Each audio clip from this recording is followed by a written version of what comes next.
नमस्कार दोस्तों, आज हम देखेंगे सामान्य हिंदी का सेट नंबर 2। सभी प्रतियोगी परीक्षाओं के लिए इम्पोर्टेंट ये होगा। सबसे पहला नंबर क्वेश्चन है, ध्यान दीजिए। यहाँ पर आपको बताना है कि निम्नलिखित बोली और वर्गों का आपको मिलान करना है। सूची 1 दे रखा है, सूची 2 दे रखा है। ठीक है, तो अगर देखिए पश्चिमी हिंदी ये क्षेत्र है, उसी से रिलेटेड दोस्तों जो है भाषा मैच करता है उस क्षेत्र में लगभग वैसे ही। तो अगर बात करेंगे या फिर कहिए कि जो है उसी से निकल करके बाहर आया है, ठीक है, मतलब मिक्स करके उसी से बाहर आया है, या फिर कहिए कि रिलेट करता है, तो पश्चिमी हिंदी जो है ये रिलेट करता है किससे? ये बुंदेली से रिलेट करता है। अगर बात करेंगे पूर्वी हिंदी दोस्तों जो है ये किससे रिलेट करता है? ये जो है बघेली से रिलेट करता है।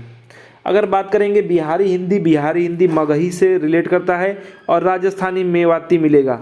यानी अगर ऑप्शंस के अनुसार मिलाइए तो ABCD यहाँ पर दे रखा है।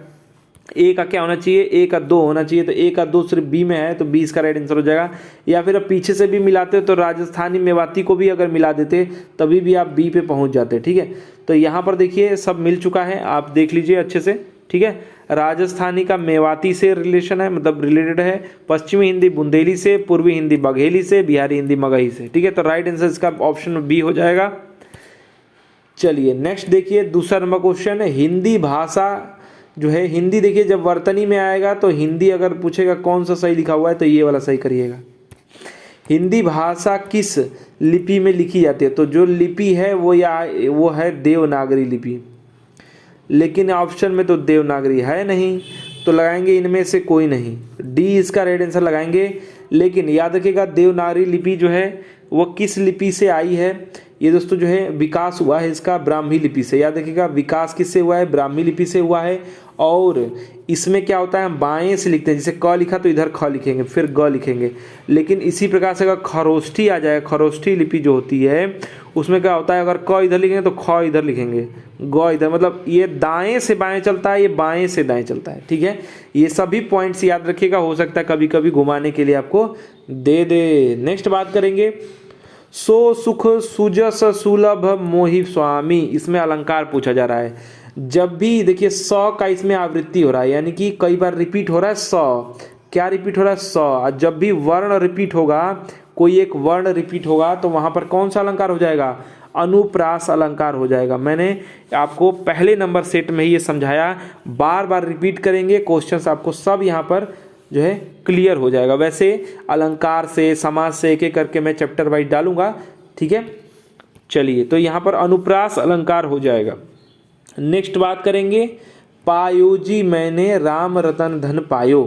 तो राम रतन धन पायो में पूछा जा रहा है कि पंक्ति में कौन सा अलंकार होगा? इसमें होगा रूपक अलंकार। अभी रूपक अलंकार कैसे हो जाता है? तो रूपक अलंकार कैसे पहचानते हैं? उपमेय को दोस्तों उपमान का रूप ही मान लिया जाता है। राम रतन धन मान लिया गया, ठीक है, इसको मान लिया जाता है, तो इसमें हो जाता है रूपक अलंकार, उसका रूप ही ये मान लिया जाता है। तो सी इसका राइट आंसर हो जाएगा। नेक्स्ट बात करेंगे, नीति निपुण शब्द में कौन सा समास है? समास पूछा जा रहा है। नीति निपुण में दोस्तों जो है आपका हो जाएगा तत्पुरुष समास, और तत्पुरुष का हो जाएगा आपका, मतलब अगर अंदर जाएंगे तो अधिकरण। जैसे इसका जो है विग्रह करेंगे तो क्या होगा? नीति में निपुण। क्या लिखेंगे? नीति में निपुण। नीति में निपुण हो जाएगा ये। तो में किसको बताता है? ये अधिकरण को बताता है, तो अधिकरण तत्पुरुष इसका राइट आंसर हो जाएगा। ठीक है, तत्पुरुष यहाँ पर मारेंगे ऑप्शन के हिसाब से। बहुब्रीही कब होता है? इसमें क्या होता है, इसमें उत्तर और पूर्व और उत्तर पद जो है ना, इसमें दोनों को छोड़ करके किसी तीसरे पद की प्रधानता होती है। अगर ट्रिक से जानना चाहते हैं तो पर्यायवाची ये रहता है, पर्यायवाची रहेगा, किसी न किसी को बताएगा। ठीक है, चलिए नेक्स्ट बात करेंगे, द्वंद्व समास कौन सा होता है? द्वंद्व में जोड़ा रहता है, दिन रात सुख दुख, मतलब यहाँ पर दोनों पद प्रधान होते हैं। ठीक है, माता पिता, दिन रात, सुख दुख, सुबह शाम, ऐसे लिखा रहेगा। योजक चिन्ह भी लगा रहता है इसमें। द्विगु में क्या होता है? द्विगु में संख्या रहेगा, जैसे चारपाई, चौराहा, मतलब संख्याओं की यहाँ पर बात होगी। त्रिदेव। नेक्स्ट बात करेंगे, त्रिलोचन, ऐसे मतलब रहेगा। अगर बहुब्रीही दिया है और किसी का पर्यायवाची आपको लग रहा है तो बहुब्रीही, और उसमें से चुनना है द्विगु में से, तो आप बहुब्रीही मारिएगा। नेक्स्ट देखिए, किसी भाव या शब्द की व्याख्या करने के लिए उस अंश को मूल वाक्य से अलग रखने के लिए किस चिन्ह का प्रयोग करते हैं। तो पूछा जा रहा है कि कौन से चिन्ह का प्रयोग करेंगे, कब, किसी भाव या फिर किसी शब्द की व्याख्या करने के लिए। लगा देते हैं भैया कोष्टक चिन्ह लगा देते हैं, ठीक है, तो बी इसका राइट आंसर हो जाएगा। उद्धरण चिन्ह आप जानते हैं ऐसे लगा देते हैं, इसमें एकारा भी लगाते हैं। उद्धरण चिन्ह में दोस्तों जो है क्या होता है, जब कोई पुस्तक कोई वाक्य है उसका अवतरण देते समय ये लगा देते हैं। और अगर बात करेंगे दोस्तों जो है इकारा लगाते हैं कब, जब चिन्ह का दोस्तों जो है प्रयोग तब होता है जब पद या फिर वाक्य खंड जो है उसमें उद्धृत होता है, ठीक है। अर्ध विराम ऐसे लगाते हैं, अल्प विराम वैसे लगाते हैं, पूर्ण विराम ऐसे लगाते हैं। तो ये सब विराम चिन्ह भी मैं आपको करवा दूंगा। नेक्स्ट बात करेंगे संधि विच्छेद, आपको बताना है। तो पुष्पांजलि का हो जाएगा, देखिए पुष्पांजलि में इसमें क्या होगा, पुष्प धन अंजलि यानी पुष्पांजलि, इसमें अ मिल करके आ बना दे रहा है पुष्पांजलि, ठीक है। तो इसमें क्या होगा, इसमें दीर्घ स्वर संधि हो जाएगा। क्या कौन सा हो जाएगा, दीर्घ स्वर संधि हो जाएगा, ठीक है। इसके और भी एग्जाम्पल्स उदाहरण हैं, जैसे कि आपके हो जाते हैं भोजनालय मतलब भोजन प्लस आलय, शिव प्लस आलय मतलब शिव प्लस आलय यानी शिवालय, मही प्लस इंद्र मतलब बड़ी की मात्रा फिर हो जाएगी तो आपका महेंद्र हो जाएगा। तो ये सब उदाहरण है। नेक्स्ट बात करेंगे निम्नलिखित में से किसका प्रयोग सरकारी स्तर पर अधिकतर भारतीय गजटों में प्रकाशित सरकारी नियम, आदेश, अधिकार और नियुक्तियां की सूचना का प्रसंग होता है। किसमें होता है भैया, ये सब होता है अधिसूचना में। अधिसूचना का प्रयोग सरकारी स्तर पर अधिकतर जो होता है, जो भारतीय गजटों में प्रकाशित जो सरकारी मतलब गजटेड जो अधिकारी होते हैं, सरकारी नियम, आदेश, अधिकार और नियुक्ति की सूचना का प्रसंग इसमें होता है। तो बी इसका राइट आंसर हो जाएगा। नेक्स्ट बात करेंगे ने, देखिए कारक पूछा जा रहा है, ने किस कारक का चिन्ह है। तो कर्ता ने कर्म को आपको ये सब आपको याद कर रखे हैं, तो मैं आपको बता दूं कारक होते हैं 8, इसको भी मैं अच्छे से डिटेल वाइज करा दूंगा। पहले वाले चैप्टर में मैंने पहले नंबर सेट में आपको करवाया था वैसे, ठीक है। अगर संस्कृत में पूछेगा तो कारक हो जाते हैं 6, 2 ठो हट जाते हैं, संबंध संबोधन। नेक्स्ट बात करेंगे कौन सा वाक्य आसन्न भूतकाल, देखिए आसन्न है ना, तो अभी देखिए सन्न करके है ना, सन्न, इससे आप ये कोरिलेट कर लीजिए कि जब भी आसन्न आएगा समझिएगा एकदम तात्कालिक रूप से वो काम खत्म हुआ है। भूतकाल यानी काम तो हो गया है लेकिन तात्कालिक रूप में, जैसे कि आप एग्जाम्पल देखिए, तू आता तो मैं जाता, लेकिन ये तू आता तो मैं जाता ये वैसा नहीं है, ये क्या है, हेतु मान है, ये हेतु मद है, मतलब ये होगा तो ये होगा, तो ये तो होगा नहीं ये तो होगा नहीं। मोहन आया सीता गई, ये भी नहीं, ये तात्कालिक, इसकी ये आया तो ये हुआ, ठीक है। वह आया था तो ये भी आपका नहीं है। देखिए मैंने आम खाया है लेकिन काम अभी तात्कालिक रूप में दोस्तों खत्म हुआ है, तो आसन्न भूतकाल का यही एग्जाम्पल है, ठीक है। नेक्स्ट बात करेंगे प्रेरणा स्टूडियो जाएगी, गी है यानी कि आप लग रहा है कौन सा काल पूछा जा रहा है, तो यानी कि वर्तमान काल होगा नहीं, भविष्य काल में से कोई होगा, वर्तमान काल काट दीजिए, यानी ए और सी में से कोई होगा।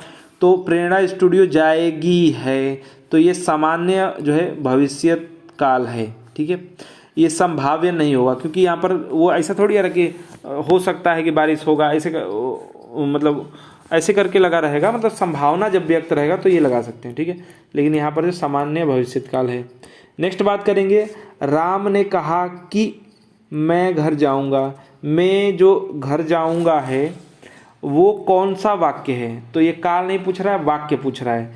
तो ध्यान दीजिए ये संज्ञा उपवाक्य है। कैसे, तो संज्ञा उपवाक्य कैसा होता है, तो संज्ञा उपवाक्य में मतलब उनको कहते हैं शब्दों का वो समूह होता है जो अपना विशेष उद्देश्य तथा विधेय रखता है। अपना क्या रखता है, विशेष उद्देश्य रखता है और अपना विशेष विधेय रखता है। चलिए ठीक है, जो है आपका उद्देश्य की बात आएगा तो राम आ जाएगा, और मतलब जो संज्ञा रहता है उसको लगा देता है, विधेय दोस्तों जो है।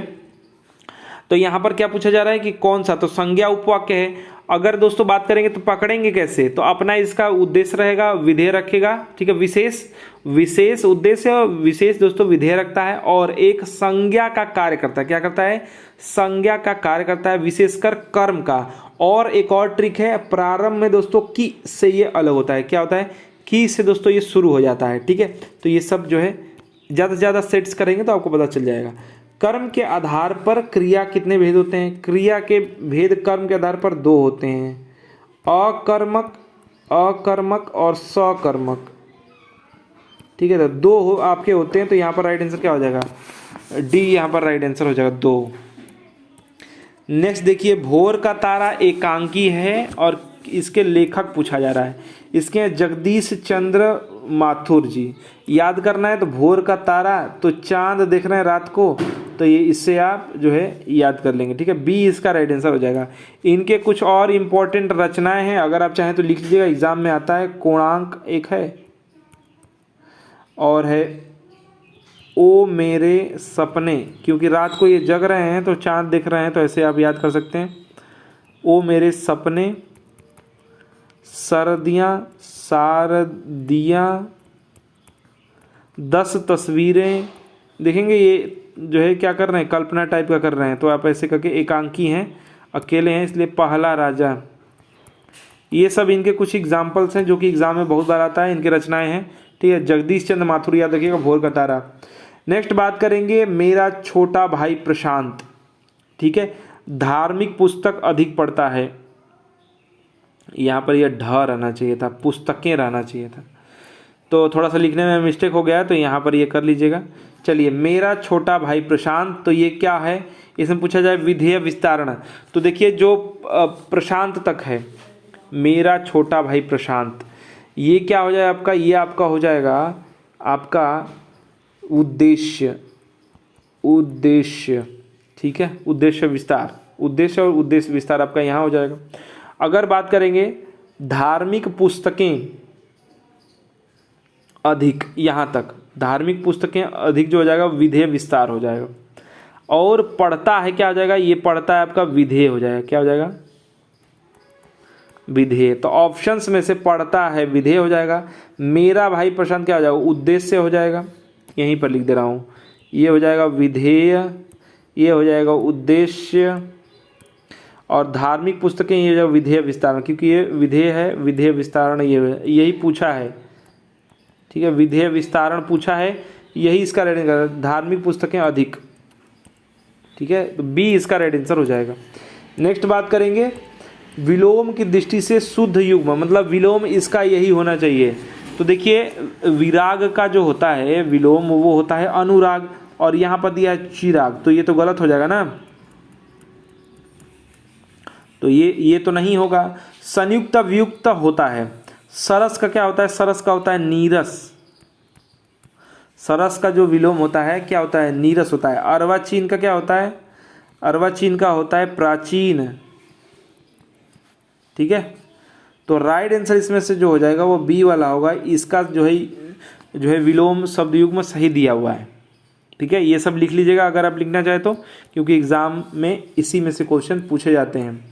नेक्स्ट बात करेंगे, इनमें से पर्यायवाची शब्दों का समूह सही नहीं है, गलत वाला बताना है, मतलब पाठशाला, विद्यालय, स्कूल, एक ही बात है, ये ठीक है पर्यायवाची।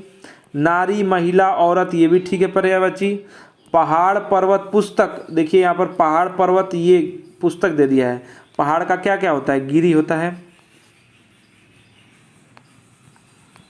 शैल होता है, नग होता है, महीधर होता है, भूधर होता है, मेरु होता है, और तुंग होता है। ये सब क्या होता है, ये जो है इसके पर्यायवाची होते हैं। पुस्तक तो नहीं होता है।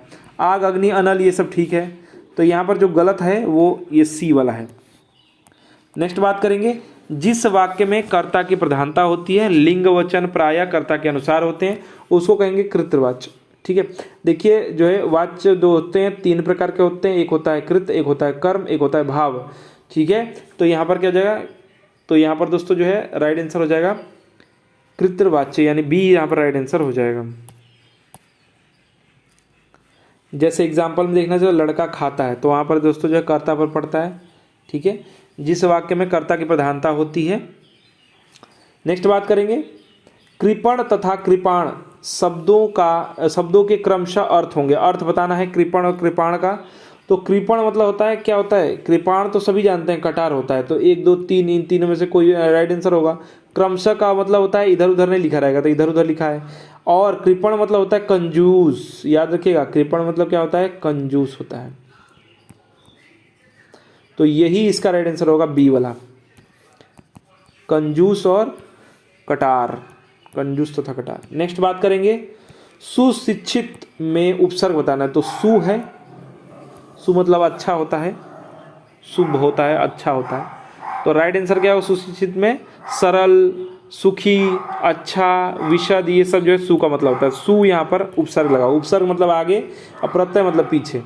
अचूक विशेषण के साथ उपयुक्त संज्ञा बताना है। तो अचूक विशेषण के साथ दोस्तों संज्ञा कौन सा सही हो जाएगा? अचूक निशाना होता है। क्या होता है? अचूक निशाना होता है। तो सी इसका राइट आंसर हो जाएगा। नेक्स्ट बात करेंगे निम्नलिखित में से कौन सा वाक्य जो है तालव्य, कौन सा जो वर्ण है वो तालव्य वर्ण नहीं है इन ऑप्शंस में से। तो देखिए तालव्य में दोस्तों जो है च वर्ग के सभी आते हैं। तो च, छ, ज, झ ये सभी आ जाएंगे। क जो वर्ग आता है वो कंठ में आता है, कंठ में आता है। इसके साथ अ आता है, आ आता है, अह आता है, ह आता है। ठीक है, याद रखिएगा ये सब आते हैं। और क वर्ग का क, ख, ग, घ सब आता है कंठ में। तो इसका राइट आंसर क्या हो जाएगा? ए हो जाएगा, जो कि कंठ वर्ग है, वर्ग का है, जो कि तालव्य का नहीं है। नेक्स्ट बात करेंगे निम्नलिखित व्यंजनों में से कौन सा व्यंजन का उच्चारण तालु से होता है। तो अभी मैंने बताया च वर्ग का सभी है। तो च, छ, ज, तो च, छ दिया हुआ है, यहाँ पर सी राइट आंसर हो जाएगा। नेक्स्ट देखिए निम्न में से महाप्राण व्यंजन। तो मैंने आपको पहले ही सेट में बताया था महाप्राण जो होगा वो होगा दूसरा वर्ग का दूसरा और चौथा। अल्प प्राण जो होगा, अल्प प्राण वो होगा पहला, तीसरा और पांचवा। तो देखिए तो का बात करें तो पहला है यानी अल्प प्राण है, तो काट देंगे। तो थ होता तो गलत मतलब वो हो सकता था। और देखिए तो थ द भी तीसरा है। द क्या है? तीसरा है। तो ये पहला था इसलिए कट गया, तीसरा था इसलिए कट गया। अब देखिए प फ दूसरा, ब भ यानी ये चौथा है प वर्ग का। तो चौथा देखिए यहाँ महाप्राण में आता है, तो यही राइट आंसर होगा। प फ ब म पांचवा हो जा रहा है। ठीक है, तो ये काट देंगे। ठीक है, ये इसमें आया प्राण में आ जाएगा। तो यहाँ पर राइट आंसर सी हो जाएगा। ठीक है, नेक्स्ट और लास्ट क्वेश्चन है जिसके हृदय में ममता नहीं उसको कहेंगे निर्मम। निर्मम हत्यारा होता है, निर्मम हत्या की इसने। तो सी इसका राइट आंसर हो जाएगा। निर्दय क्या होता है? जिसके हृदय में दया नहीं रहेगा उसको निर्दय कह देंगे। ठीक है, तो यहाँ पर सी राइट आंसर आपका हो जाएगा। तो देखिए दोस्तों ये आपका हिंदी का सेट नंबर 2 था। आशा करते हैं हमारा प्रयास, हमारा वीडियो पसंद आया होगा। वीडियो को अधिक से अधिक लाइक शेयर कीजिएगा और ऐसे ही जो है प्रैक्टिस सेट को सॉल्व करने के लिए इस चैनल को सब्सक्राइब करके बेल आइकन को ऑन कर दीजिए। हमारा वीडियो देखने के लिए धन्यवाद। Please like and share. धन्यवाद।